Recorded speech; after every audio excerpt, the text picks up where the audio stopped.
मैंने आलू पर दिल के आकार के स्टिकर चिपकाए। इस तरह आलू दूसरों के आलू से ज्यादा सुंदर दिखेंगे। पापा भी इन आलूओं को जल्दी बेच सकते थे। मुझे चतुर और आज्ञाकारी देकर पापा बहुत खुश हुए। मेरी बड़ी बहन को यह बात जलन हुई। एक दिन जब पापा घर पर नहीं थे, मेरी बहन ने मुझसे झूठ बोला। उसने कहा कि पापा बाहर गिर गए और उनका पैर चोटिल हो गया। मैं इतनी चिंता में आ गई कि तुरंत बाहर उन्हें ढूंढने चली गई, लेकिन ढूंढते ढूंढते मैं गलती से एक बुरे इंसान से टकरा गई। उस रात जब पापा घर आए और देखा कि मैं अभी तक लौट कर नहीं आई थी, तो उन्होंने टॉर्च उठाई और मुझे खोजने भागे। उन्होंने मेरा नाम कितनी बार पुकारा, लेकिन मेरी आवाज कहीं नहीं आई। पापा केवल बचताने के लिए मजबूर थे। 10 साल जल्दी ही बीत गए। मैं एक अमीर परिवार में बड़ी हो गई। हालांकि मेरे गोद लिए माता पिता ने मुझे बहुत अच्छा माना और अनंत दौलत दी, फिर भी मैं हमेशा अपने जैविक पिता को खोजने की ख्वाहिश रखी रही। इसी बीच पापा को पता चला कि मेरी बहन की शादी होने वाली है। वे आकर उसे आशीर्वाद देना चाहते थे, लेकिन मेरी बहन को उनके कपड़े बहुत सादे लगे और उसने कहा कि वे उसे और उसके मंगेतर को शर्मिंदा न करें। फिर उसने अपने मंगेतर को खींच लिया और पापा की भावनाओं की बिल्कुल परवाह नहीं की। मेरी मेहनत से मैं अंततः अपने गोद लिए माता पिता की कंपनी संभालने लगी और CEO बन गई। एक दिन मैं व्यवसाय निरीक्षण के लिए एक मिशेलिन रेस्टोरेंट गई। मैंने कोने में आलूओं का एक डिब्बा देखा। जैसे ही मैंने इसे खोला,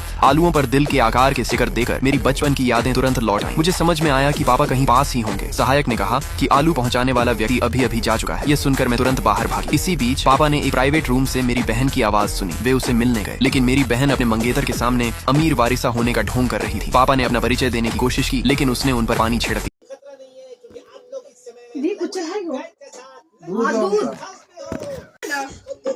नहीं पता है तो खोला के पानी रख लो।